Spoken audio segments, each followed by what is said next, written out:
Greetings and welcome back to our Step 4, or our second set of documents, documents C, D, and E, relating to why Islam spread so fast. As usual, please make sure you got your DBQ packet available so that you can refer to it as we go through some of this information. I'm going to try and be a little quicker about this particular video since I want you guys to get as much opportunity to work on it as possible. So, let's get started. First, what we're going to do is we're going to do a quick review of documents A and B, and then we'll get on to documents C and D, which talk specifically about military conquest and the fact on how Islam and the Islam people that were spreading their powers were able to do that through military attacks and military conquest. Then we'll get into document E, which talks about political order and the fact that in some ways the Islam Empire was able to spread because of its political stability. And finally, we'll talk about what categories we've done so far and let you decide if those are the kind of categories you're looking for, or if you wanted to choose another set of categories. So, let's take a quick look at documents A and B for review. If you remember, document A was a map talking about trade being one of the key factors in how the empire expanded. Muhammad himself was a merchant, a tradesman, was able to trade with a lot of people, was trusted for it, and the way that is one of the ways that Islam expanded was from trade, not just trading of silk or goods, but also the trading of ideas. The other part was document B. Document B, if you recall correctly, talks about the Quran itself, the message that Muhammad had been preaching, the fact that it was a peaceful religion, that people were rewarded for being good, that it was this idea that life is sacred and people need to take life seriously, and if they don't, they can be punished for that. So, now we're going to move into document C and D, which talk specifically about military conquests and expansion through military might. So, here is document C, or the map relating to document C. Here you'll see the time period of the spread of Islam between the time of 622 and 750. And according to this map, you can tell the different military conquests that occurred based upon the dark black arrows. Talks about the paths that the soldiers took in their conquest, and it's also split up by 3 different time periods of the expansion of the empire through conquest. As you can see, the 3 leaders that are mentioned here are Muhammad, obviously, at 622 to 632, the 10 years of his rule, and how it expanded into southern, what would be Saudi Arabia, and into Oman, right here in the south, or the southwestern part of the Arabian Peninsula, right here. After Muhammad's death, another guy, or a couple other caliphs, took over between the years of 632 and 661 AD, so that 30-year period, roughly. And you can see it expanded greatly. Not only did it continue on here, it expanded to include almost all, basically all of the Arabian Peninsula into what would be present-day Egypt, and even up as far as Libya and Tripoli. Far east as the Tigris River, into present-day Asia, and even almost to the Indus River, what would be basically bordering where India was. Finally, the territory added by another caliph between 661 and 750 was the Umayyad caliphs in their 90 year of power. And here it expanded even deeper into Africa, and even up into Spain, and finally up to what they tried to conquer, actually southern France, which they failed at doing in the Battle of Tours, but you can see that they certainly were not stopping in their desire to conquer as much area as possible and take over as much region as possible. Some of this was for the fact that they wanted to convert people. They believed that if you were not Islam that it was their job to try and convert you. Part of it was economic. They needed the money. In order to keep the soldiers paid, they needed to keep conquering new lands to steal the spoils of those regions. So there's multiple reasons for these military incursions to try and expand the empire. Not just to spread Islam, but also to feed, and allow their soldiers to continue getting money. Alright, Document D. Document D is actually a writing, and I hate this pop-up here, is a writing from a well-known historian called Karen Armstrong. She's authored over 20 books and is a leading authority on comparative religions, which basically means she knows a lot about religions and how different religions relate to other religions. She actually originally was a nun. Her idea was that, in 2009, that she thought that religion isn't about believing in things. It's what she called an ethical alchemy. It's about behaving in a way that changes you, that gives you intimidations of holiness and sacredness. So it's not so much about what they believe, but it's how they believe it and what their goals are in being a good person. So let's take a second to read what she has to say. For centuries, Arabs had added to their inadequate resources by means of the gods, or raids against other tribes. But Islam had put a stop to this because the Ummah, or the Muslim community, was not permitted to attack one another.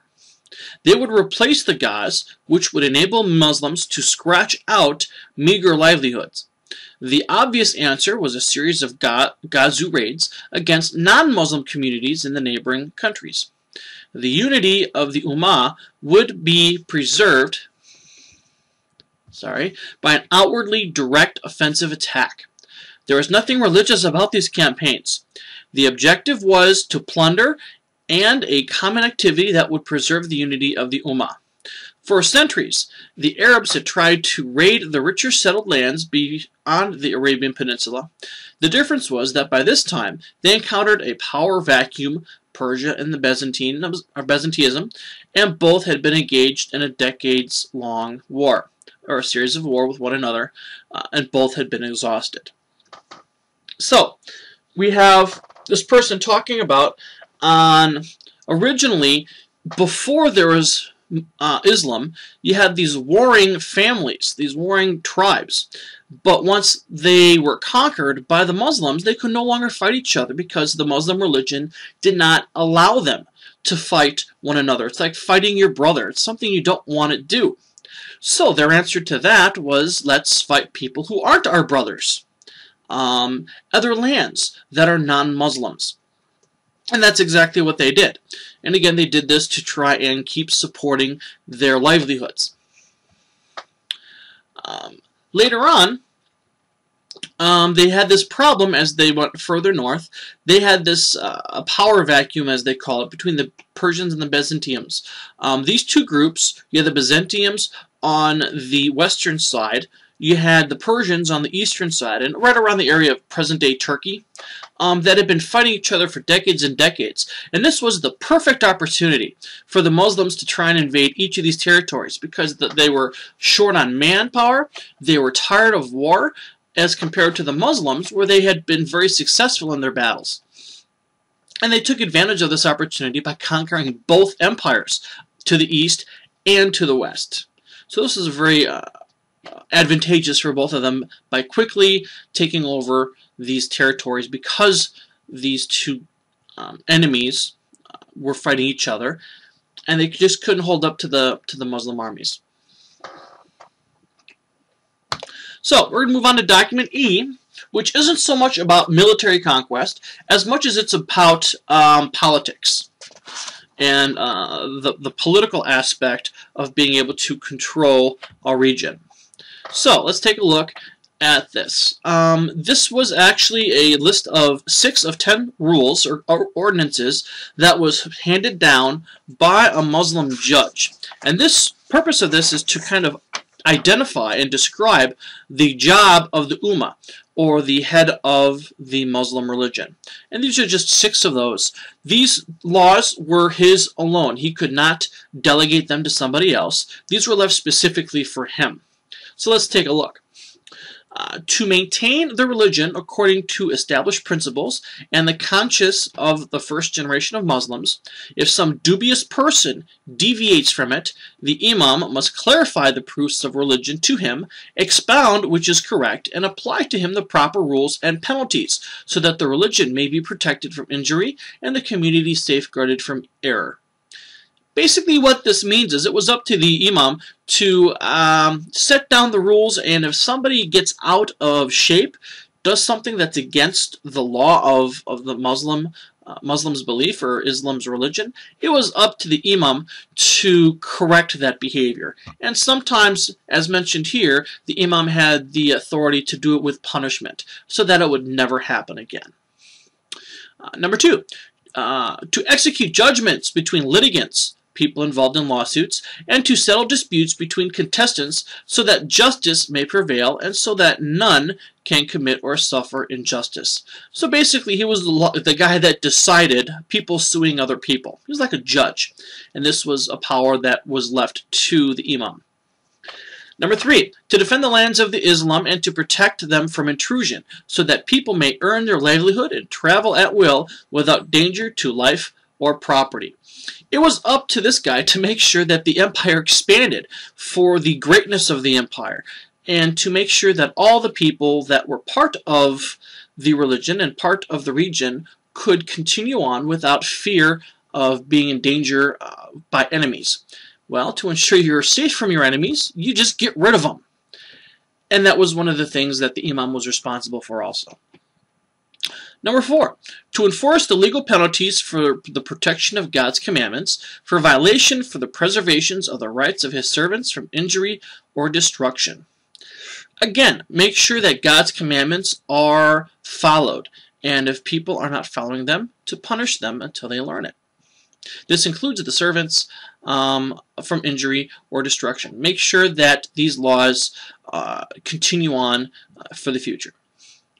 And number 6 here is to wage a jihad, or holy war, against those having been invited to accept Islam, persist in rejecting it, until they either become Muslim or enter the pact, so that God's truth may prevail over every religion. This is the nice way of saying that you will join Islam, and if you don't, we'll attack you, unless you're Jew or unless you're Christian. And if you're Jewish or Christian, well, then you have to enter this pact or an agreement that says, we'll pay you a tax as a Christian, just don't hurt us. So if you're a Christian and a Jew, you can enter this agreement to pay taxes, and in return, the Muslims will leave you alone and give you some sort of protection. This again is kind of a duh non-winner for whoever is on the other side of the Muslims here. If you don't convert, we'll kill you, or you'll be punished.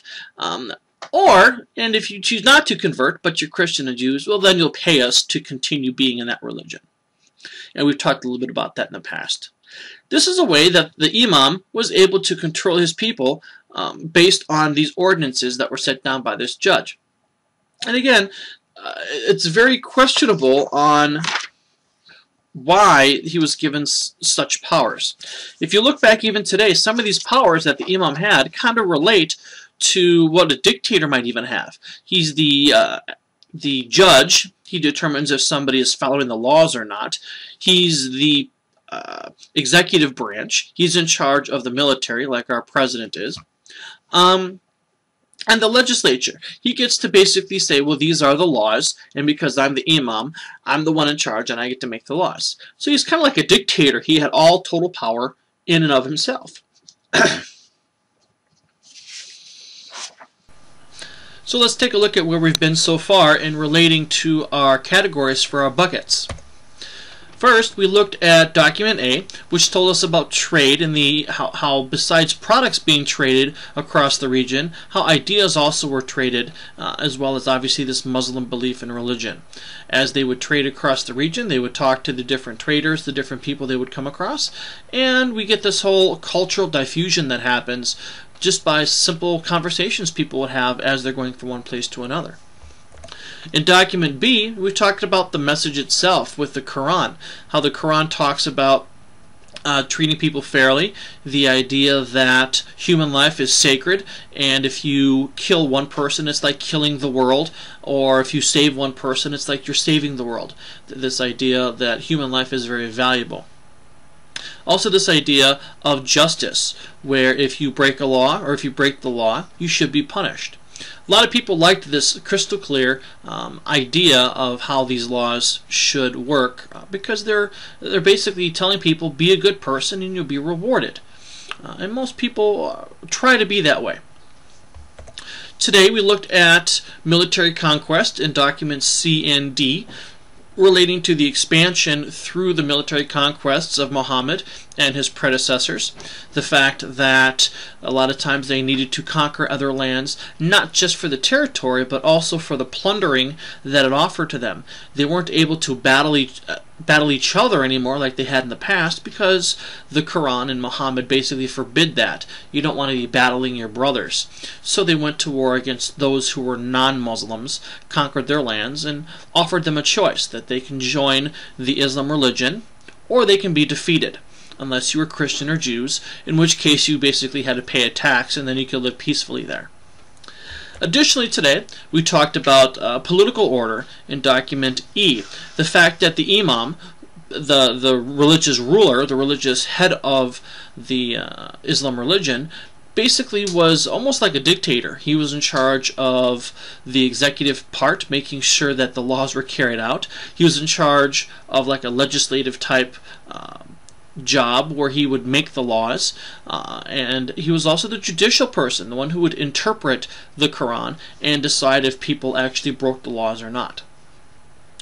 So there are 4 different categories that I pointed out, or that I found, that could be used as possible paragraphs for your buckets. Feel free to look at these, consider these, and we'll see where we are with our last document, which we'll talk about next, document F. Again, if you have any questions, please feel free to let me know, and I'll be more than happy to help you. Other than that, have a great day, and we'll see you next time.